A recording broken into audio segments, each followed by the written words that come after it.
right. Hello, everybody. Welcome to another episode of Magical Baddies, the realist podcast on all things mystical, magical, and spiritual. You I'm did one of it, your hosts, Leah, and with me is... Sophia. Hey, and we're back with a very special, I don't want to say a micro episode, but a very focused episode on a very specific thing that is happening in our world, and we want it to be in your world too. So I wanted to take this time and take our platform to share with all of you about Sophia's upcoming work and ways that you can work with Sophia, because it's been unlike me where you just like go online and book me and anyone can come see me. Sophia has a very exclusive like access point, and it's starting to open up. So you want to get in the window.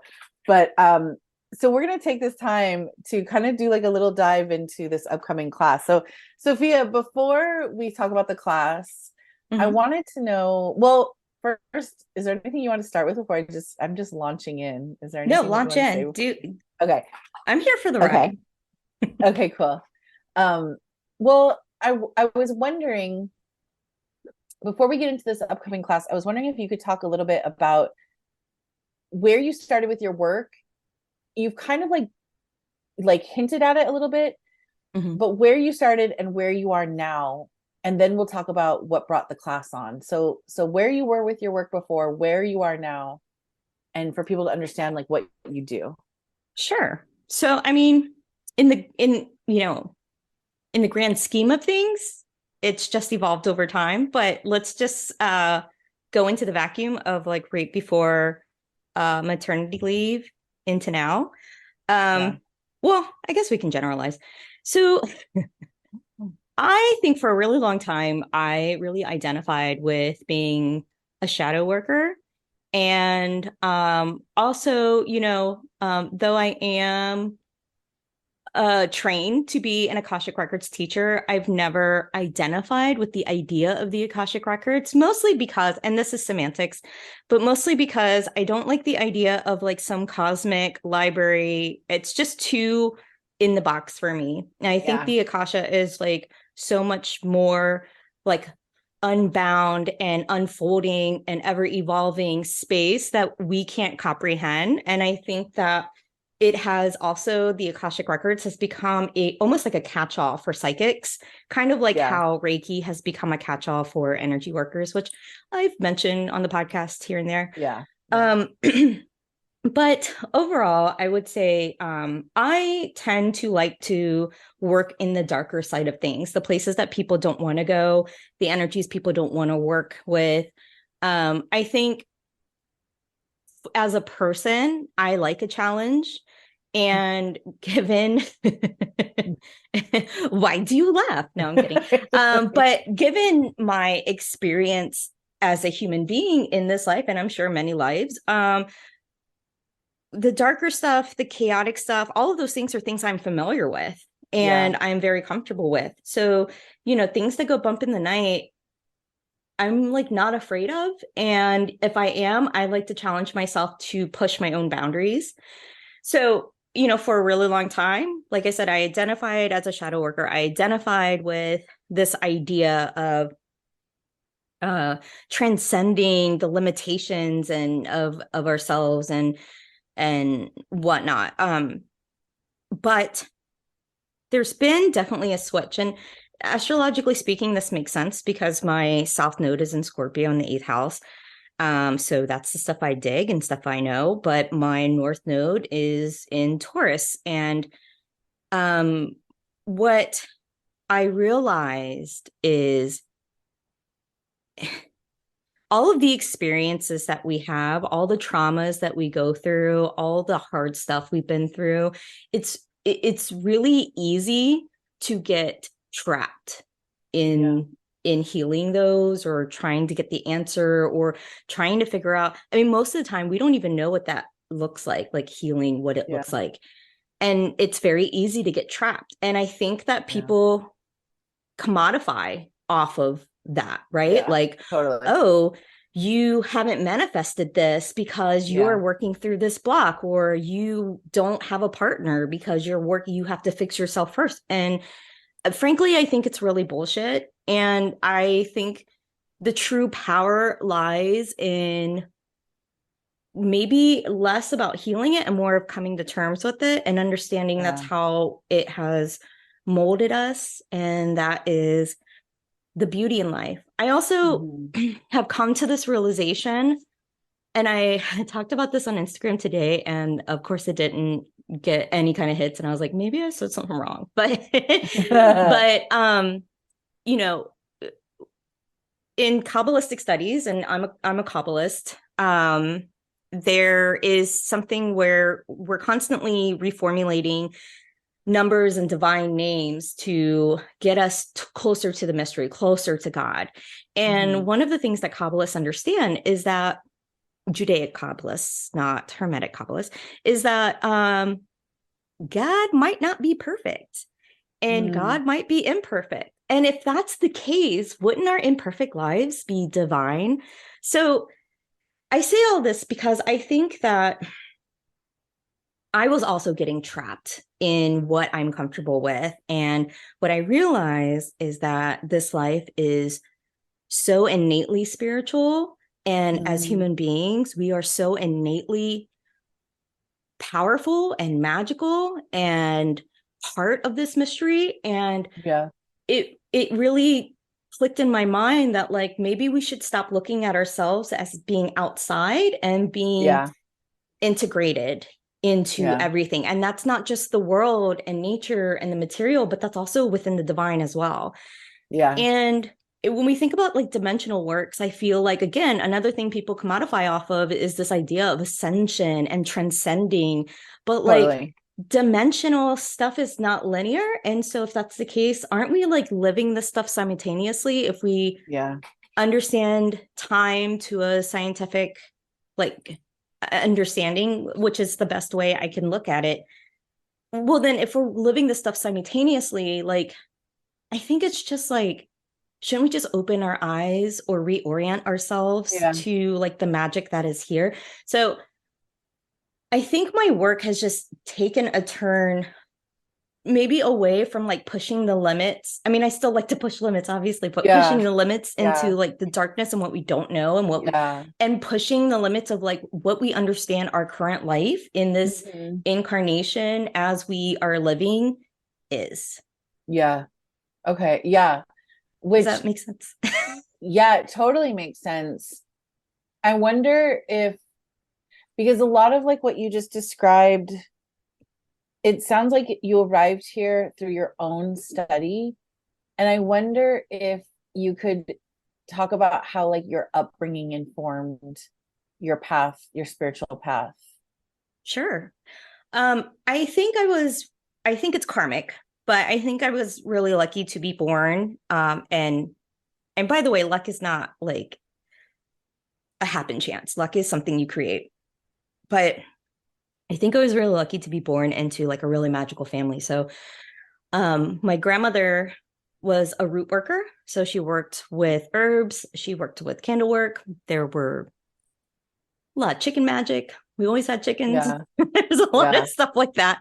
Um, and her family is her father was Yiddish and her mother was Romani. And then Mhm. my dad's Vietnamese, and um, he got to, because he was dodging the Vietnamese military, he got to work with like a foot doctor in central Vietnam. So Mm. he brought a lot of that stuff over. But regardless of this magical base, I grew up in a very turbulent childhood, like an extremely abusive.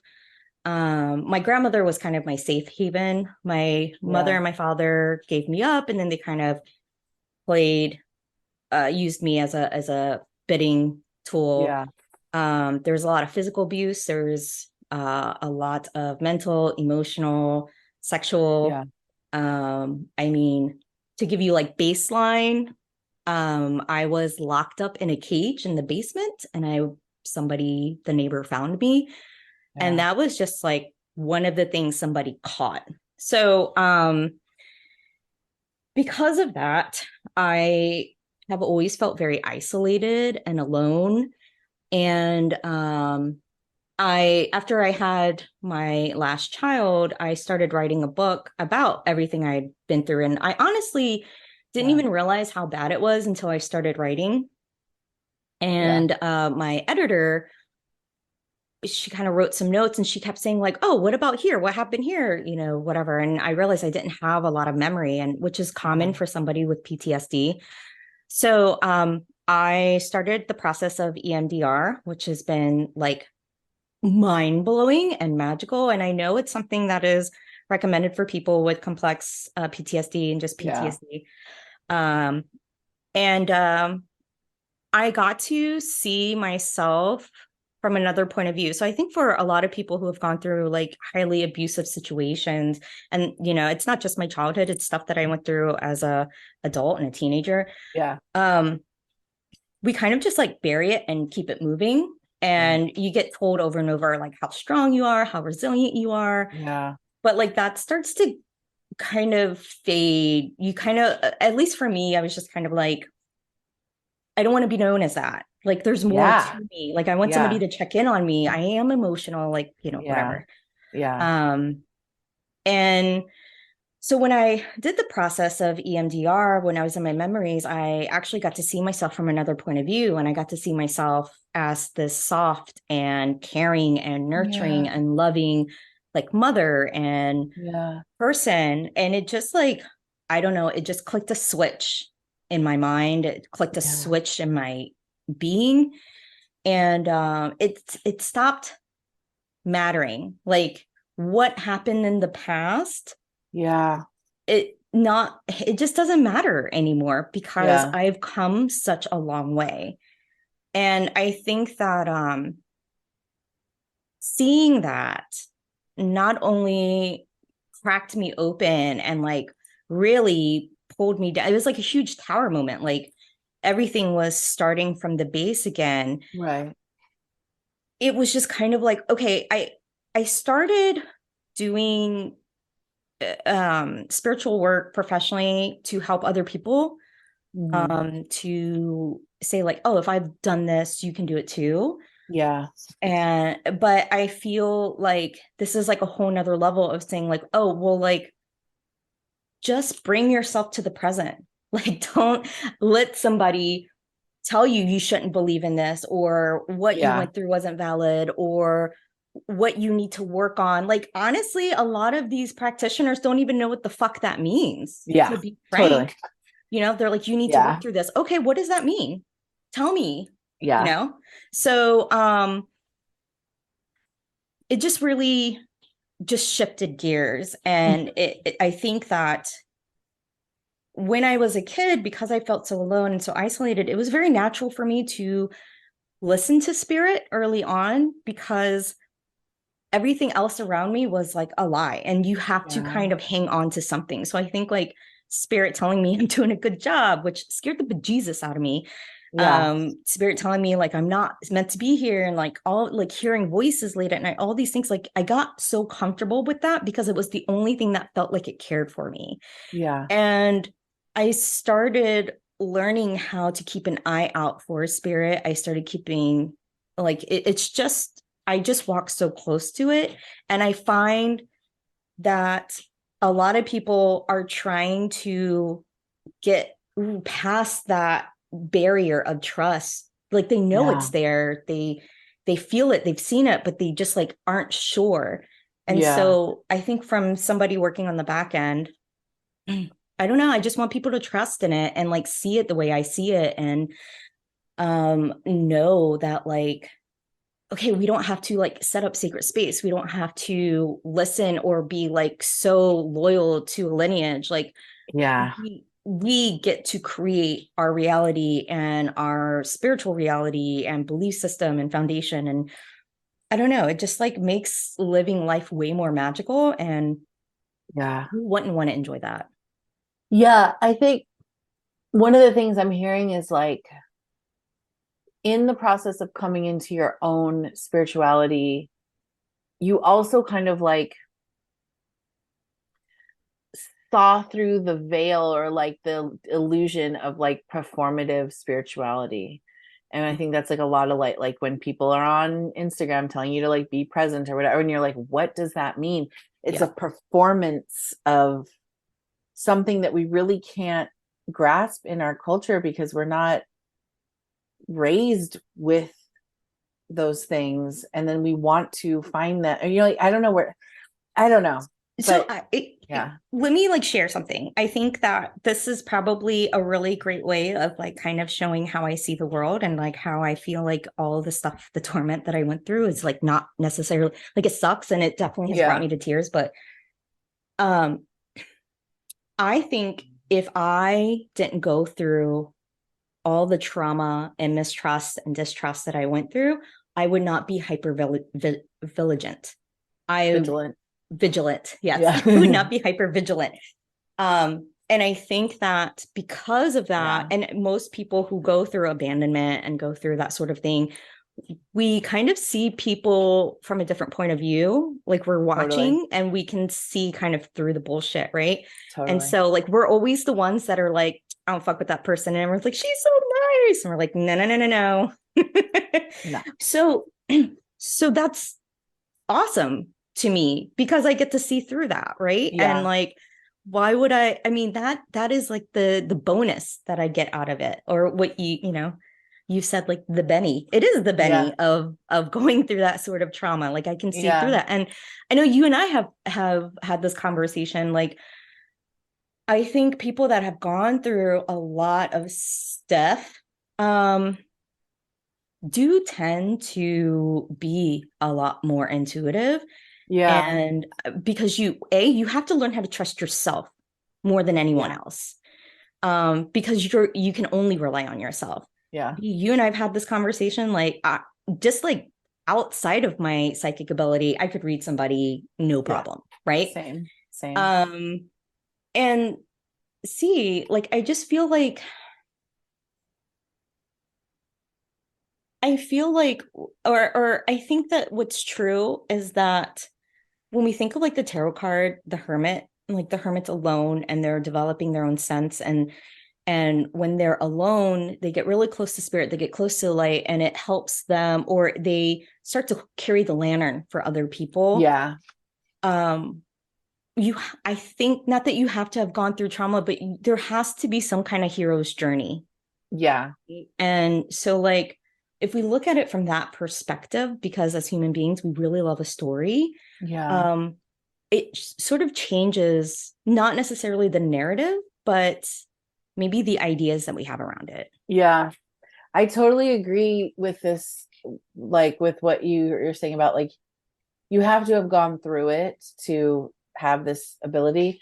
I think Mhm. about like, I don't know if you remember, it was like one of the Harry Potter movies where like only people who had experienced death were able to see these like seemingly invisible like animals that were shepherding their carriages across like through the sky. Otherwise it looked like the carriages were just floating on their own. But it was such a great metaphor for like how a person is changed once they have experienced something like a loss, like a death, Mhm. and how you don't know what that would be like. You don't know how reality shifts if you haven't experienced it. And I think the same thing is true with people who've experienced a lot of trauma, that like your experience in the world is literally different Yeah. than maybe somebody who hasn't experienced similar things. Yeah. Um, and it does open like that, you know, extra sensory perception just because you have to survive. Like you need those additional senses. Yeah, for sure. Yeah. So let's come to the class, Sure. because you were working previously working with clients, and you know, you started Divine Void and you were doing work publicly, and then you made this big pivot and now you're reopening the gates of the chocolate factory. Yeah. Yeah, I do the thing that most people don't do, and I close my books. Yeah. I do that pretty frequently when Mhm. I'm going through some big shift, and I think that it's important because I have to create space for me to figure out what my work is. And my work, I Yeah. think, is not your average formulation. Yeah. So I don't know. It's tough to like see that money loss, but like it's what you got to Yeah. do. Um, Yeah. so the class Decoding Your Spiritual Ecosystem is sort of an ode to how I see the world and how the world has helped me navigate this life. Hmm. Um, I think when we talked about this on live, you kind of pinpointed it very, very well. I Hmm. do not explain this class as well as I should. But essentially it's what I was talking about before. Like I don't feel that we necessarily need to create sacred space or that we need to be in meditation or whatever Yeah. to access the Akashic records. I feel Yeah. and I believe that everything is here for us right here. Now, do I, go into trance? Do I channel? Absolutely. But I get a lot of information in my day to day. And I think it's just because I have a relationship with the energy around me. Yeah. And I think that instead of maybe your uh, normal intuitive being like, is that a sign? Is that a sign? Yeah. If you start to see yourself as a part of the world and everything around you as part of the ecosystem, and you Hmm. start to learn the language of your spirit guides or guardians, whoever, it stops being a question and it Yeah. starts becoming a development in communication. Yes.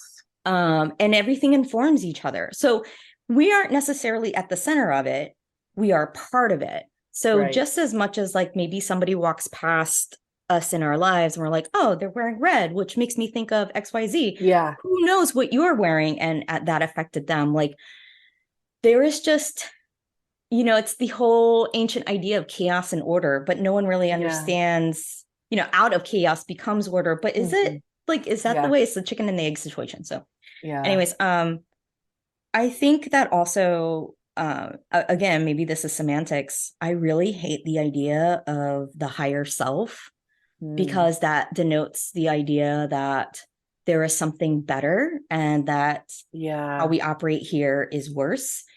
And I truly believe that if the divine is imperfect and our imperfect lives are divine, then we just have to peel back how we see things and Yeah. see that our highest self is existent currently as is. Yeah.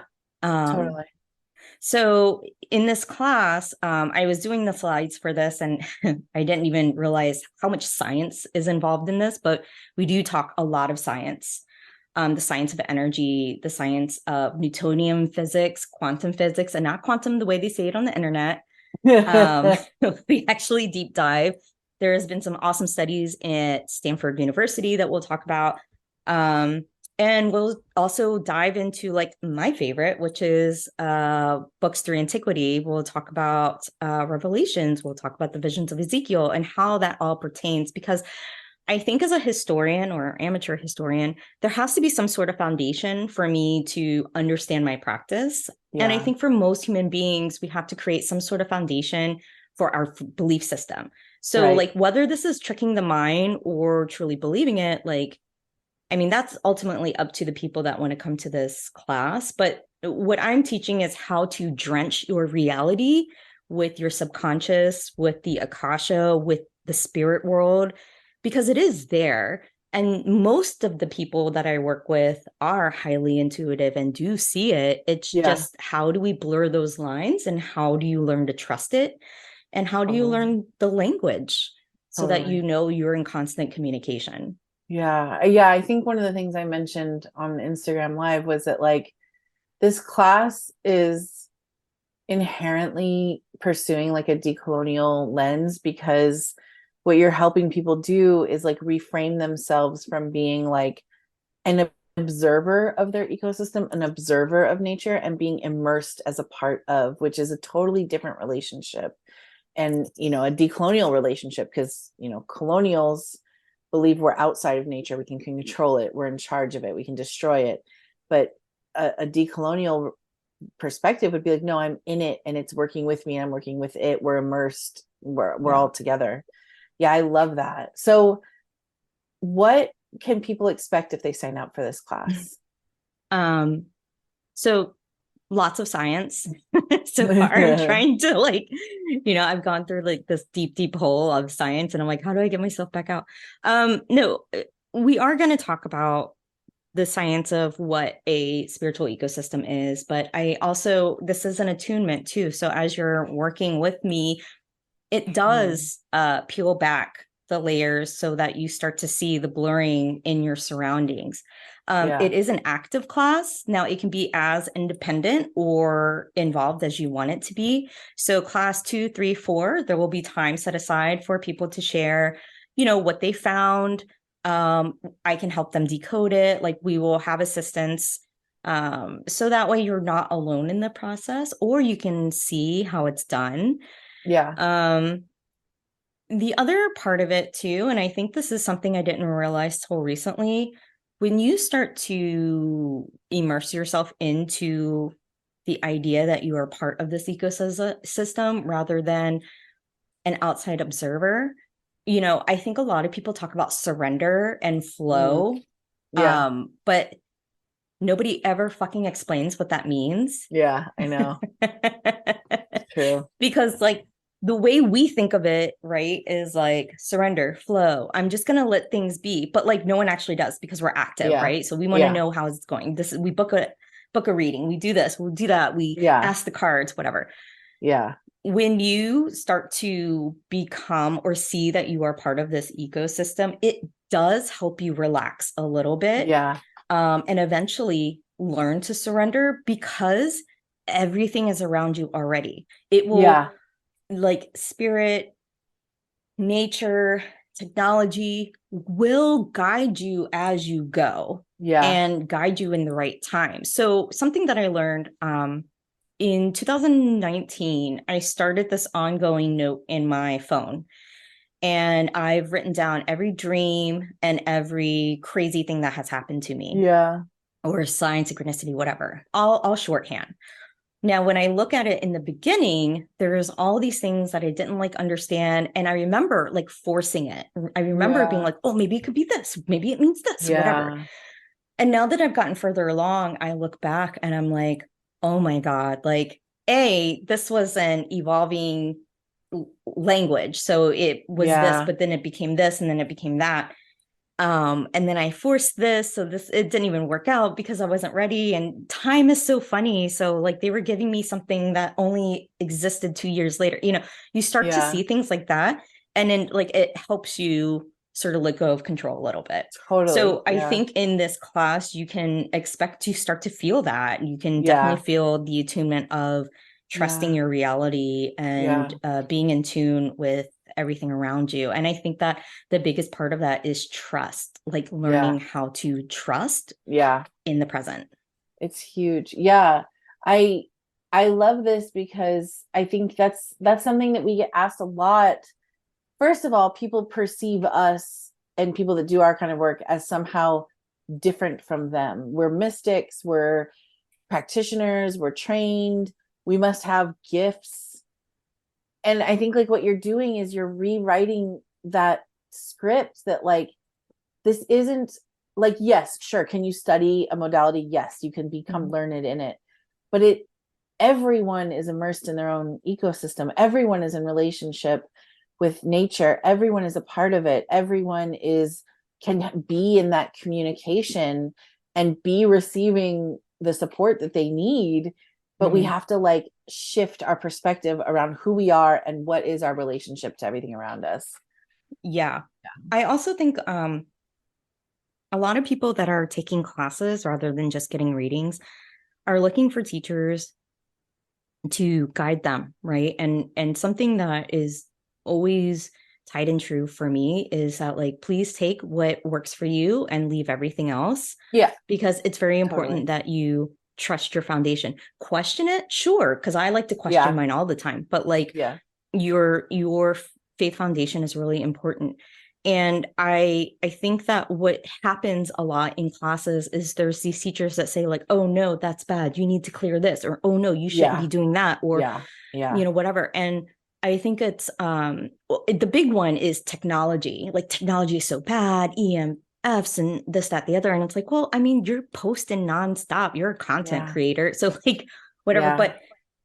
But nothing is not necessarily negative or evil or bad Right. unless you view it in that way. But if you Yeah. look at it in a helpful way, then it can also be magical. So something that I really want to explore in my class is technology, and even like spirits, like Yeah. just because you hear a spirit in your house or it's doing certain things and it makes you uncomfortable doesn't necessarily mean it's negative. It's part of your Right. ecosystem, whether you like it or not. So Yeah.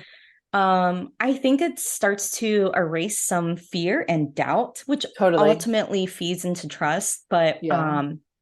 yeah, I mean, this is one of the main reasons why I stopped reading people, is because I felt a lot of people, it's always like kind of comical to me because, spirit would be like, they already know. And it's Yeah. like, you get readings for validation, honestly. You Yeah. don't get it for anything else. Totally. Yeah. The second part of it is like, I just really want for people to trust themselves, because Yeah. ultimately you're at the core of your world. Yeah. And I really want to guide people towards that. And so Yeah. yeah, it's a little harder to work with me, but that's because I'm working on bodies of work to help support people in their search for whatever Yeah. The is long term. right. Yeah. Right. Yeah. So when does the class start? So the class starts October 4th. And Ooh. I actually said this incorrectly when you asked me when the registration deadline was. I said the 3rd. That is completely incorrect. It's the 30th Of September. of So September. Yes. next week. So So if next people, week. yeah. So Yeah. if people want to take this class, you need to go and register like immediately, because is there also like a little application they have to fill out? For this one, no. Okay. So, what is also coming out is more bodies of works, more courses, which will eventually develop into coursework or school. And in Yeah. order to continue to work with me, you will have to take this foundation, because this foundation is a lot about really, truly Yeah. attuning to trust Yeah. in your world and in your system, because a lot of the works that I am going to be teaching, it may alter your reality a little bit. It Yeah. may make you question things. And so you have to have a good grasp on who you are and who you are as Yeah. also a practitioner or a mystic Yeah. or a magician. Um, Yeah. so if you are looking towards like my angelic courses, which I've said on Instagram that I will be starting to bring to light, or channeling courses, Yeah. um, it is important that you take this course. Totally. So where can people go to register? What do they have to do? So they can go to my Instagram at Divine Void Sophia with a PH, Sophia, and click the link in bio, or they can go to divinevoidsophia.com, and it's rate in services. That's so cool. Yeah. And And it it's is sliding scale. okay, So great. there are 3 options to choose. You also have the option of paying in full, paying for each month, or breaking it up in 4 through Shop Pay. Yeah. Um, and if you pay in full before my birthday, September 27th, you get a super cool tote bag. That's so cool. That is a good deal. Um, and so so October 4th, register by the 30th. There are 4 modules, and the class will span October into November. That's right. Yes. So it'll be a week in between each, to give everyone some time to practice and attune. Yeah. Because, when we get in an attunement, I feel very much the same way I feel about people doing like plant magic or whatever. Right. I feel like a lot of classes attune you and let you go. And that's ultimately not how you're supposed to handle that. So Yeah. part of this class is like, when you're going through your attunement, you have open access to me. So if Yeah. shit is wonky, if shit is weird, whatever, you can reach out and I can walk you through it. I can help you through it. Yeah. And kind of coddle you through the process. Yeah. I am not a mental health professional, but I've been through my fair share of attunements. So Yeah. I know what people can expect. The other part of it is so you can put this into practice and come to class and we can talk it out if you really want to talk it out, or you can start to build up your own dictionary of linguistics. Yeah. That I love that. I think this is something I mentioned on Instagram and I want to say it again. Like, this class is very timely. And I know we've talked about this, that like, this is not 101 work. This is not like, if you've never done a meditation before, you've never bought a crystal, if you're like new to it, I'm not saying that people at that level couldn't take it, but I'm saying that like, this is work that responds to the times that we are in at this moment. And it's giving people skills and perspectives that can be useful right now in 2023, as we go into a very important election year next year, as we face, all of the things that are happening in climate, in politics. This, to me, even though this isn't necessarily like how you frame what the class does, to me, it's like, it's getting people ready to be like confident in themselves and what they want to do at the time of their lives as we approach extinction. I mean, it sounds so like extreme, but truly, like, this is a very special time. This is a magical moment right now, right here.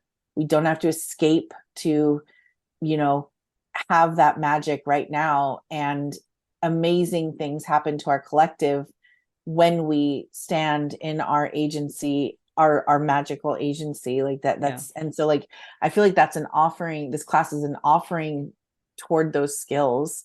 So I'm excited to see what happens to your students, like when they leave this class, what the impact is in their own lives and in their communities and stuff like that. Yeah.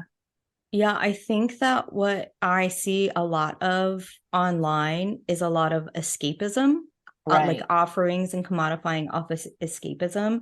Yeah. And what I'm prone to do is to go against the grain, and I want us to be present. And I think that that is so much more empowering than escaping. Yeah. Can I share a story? Yeah. Okay. Yeah. So this is a two-part story. I shared this with you already, but I want to share it to everyone else. And I think this will kind of give people a look into how I see the world and how it's just like so quick for me. Yeah. Because it is really funny when people are like, do you teach the Akashic records? And I'm like, Yeah. no, not really. Yeah. Okay, so you were talking about confidence, and Leah and I were working with the records about this class. Mm-hmm. And in that moment, I was like, kind of like, oh, can I have some more, please? Like very, very, it was like past humble. It was like lowly. Yeah. It was strange. Yeah. Now, in my life, Strange. I've always been a super confident person. Like that is one of my attributes. If you tell me something, I'm like, fuck it, let's do it. Yeah. But it bothered me. It like really bothered me. I was like, why was I acting that way with Crystal? I'm just kidding. That's me. Why was I acting that way with Leah? That was like so weird, whatever. And I thought about this for a while, and maybe this doesn't make sense for other people, but I thought about where I was starting in this class. And this was completely different than anything I've ever offered before, completely different from me, right? Like I have always done everything dark, mysterious, whatever. And this is more about lightness and here and presence and like just loving life and being in the magic of life. And what I realized is I think that confidence has been a shield for me for a very long time. It has been how I've got things done. It's been how I have been able to survive. And what I realized is that I was acting like that because I'm no longer in survival mode. So I'm having to restart the process of knowing my practice and knowing myself all over again. And it's just, it doesn't mean I'm not confident. It's just a different kind of confidence. So that's like one thing. And I think that like a normal person probably would be like, that was awkward. But like, it gave me a little bit more understanding into myself. And I think that that's part of what I teach in this class. The second thing I wanted to share is, okay, so 2008, 2009, I was a single mom with like a 2.5, 3-year-old. I was working 2 jobs, and my uncle came from DC and basically shamed me into going to college. I've always wanted to go to college, but I'm a single mom. I'm, at that point, like 22, 23. I don't have any family. Nobody watches my son. I pay for daycare. And I agree. So now I'm, $50,000 in debt, and I didn't finish college. And also during that time, I didn't have a lot of support. I didn't have any guidance. I didn't have parents since I was a kid. So I didn't know what I was doing. So I was lost. I was partying whenever I could. And I got lots of parking tickets, and I would just like throw them in the back and like, whatever, I don't deal with them. I don't care. Yeah. So fast forward to COVID. Basically the county that I got all these parking tickets found me because I bought a house.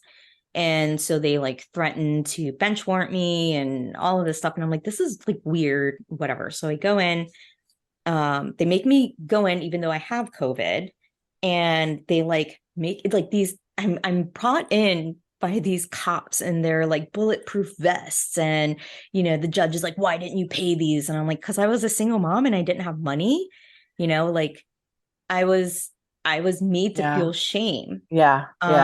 So I do a payment plan because it's at this point now thousands of dollars. Yeah.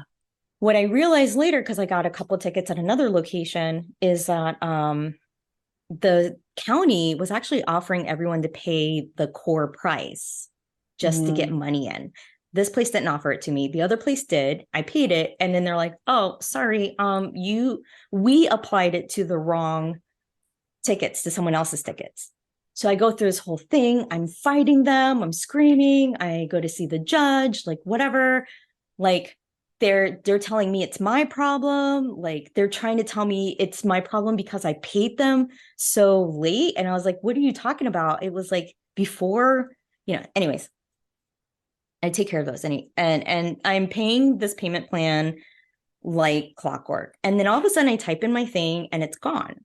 And I'm like, what the hell? Why is it gone? And I call the court and they're like, oh, you must have just paid them all. And I'm like, I didn't, but okay. Pretty whatever. sure I didn't. Yeah. Right. So I'm moved to Virginia. I am like, fuck this. Who cares? Doesn't matter anymore. And then I get a ticket in the mail, and it's from 2008, and it's like $247.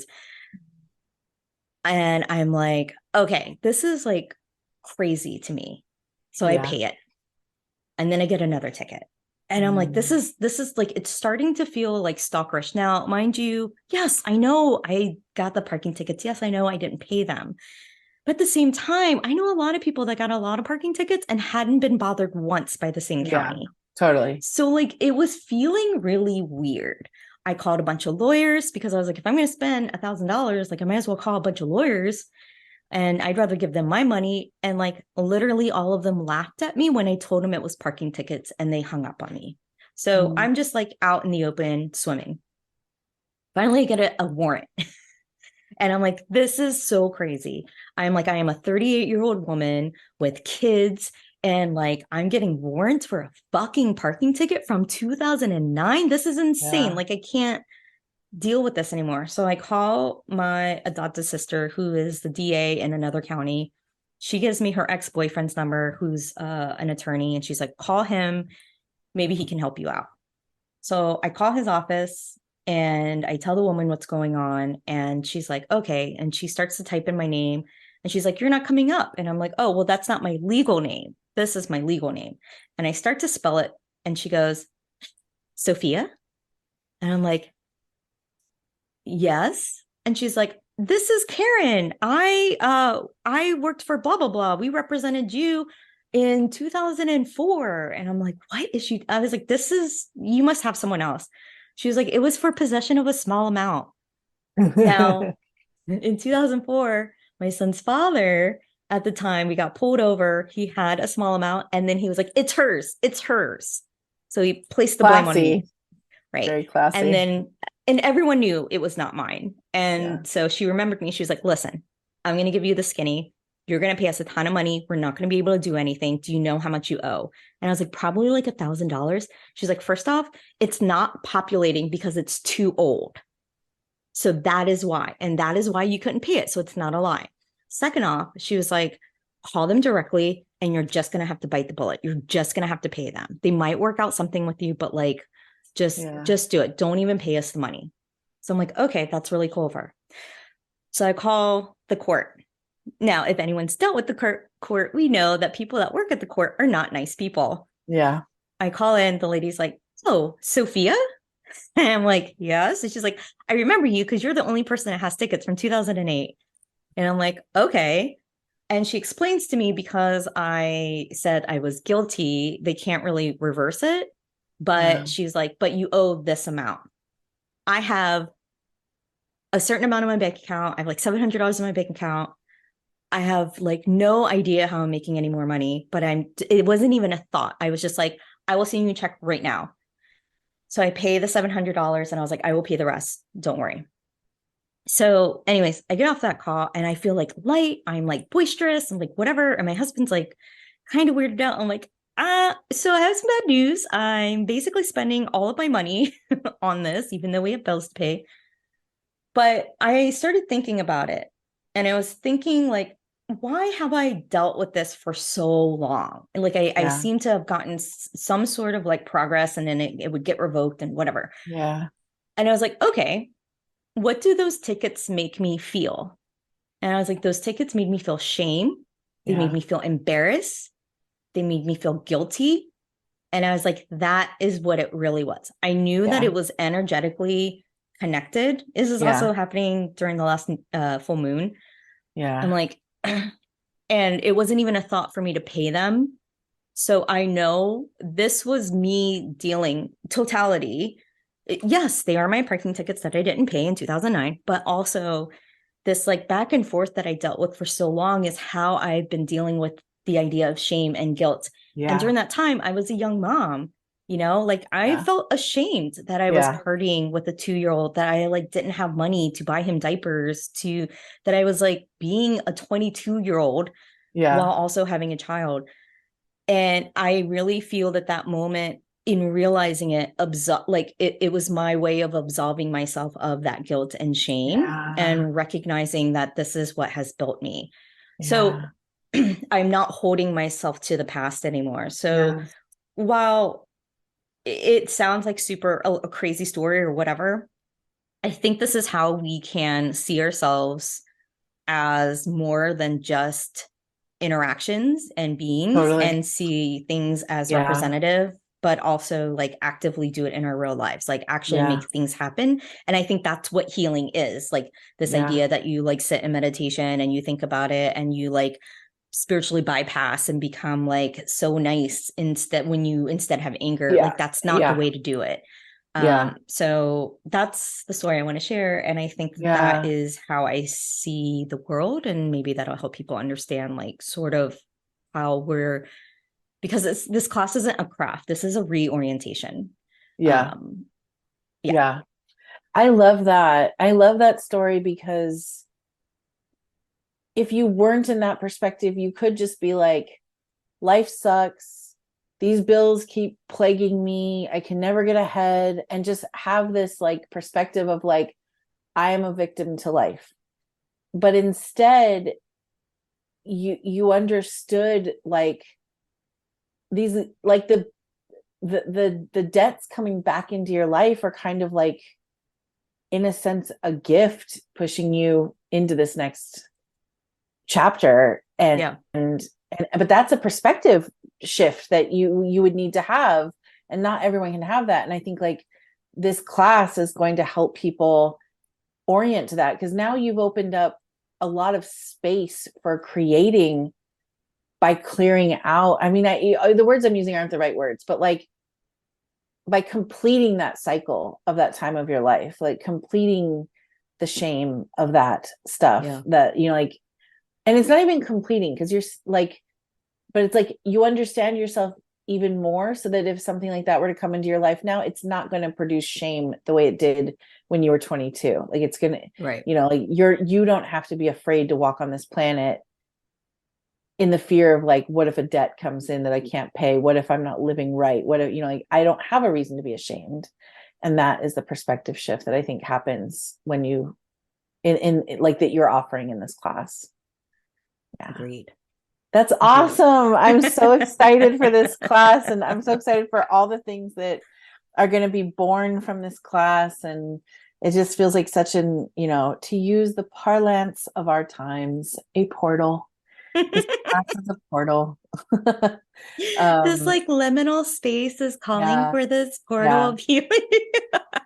This decolonizing liminality of I mean, I'm making fun of myself when I do all that, but okay. So divinevoidsophia.com. Yes. October 4th is when it starts. September 30th is the last day to register. Correct. Please sign up, because there are very limited spaces right now. And right now, this is the only time it's going to be offered. It might be offered in the future, but right now, this is it. So you want to get in on this class. Correct. And I did feel like there was a lot of buzz around my angelics class, and there are more classes coming in 2024, but this will be a prerequisite for anything that you take with me, for sure. Yeah. Cool. Thank you so much, Sophia. Thank you. Thank everybody else. As always, thank you for listening to us, and like and subscribe, leave a comment, and join Patreon. Yeah, because we love that too. Yeah. All right. Bye, everyone. Till next time. Bye.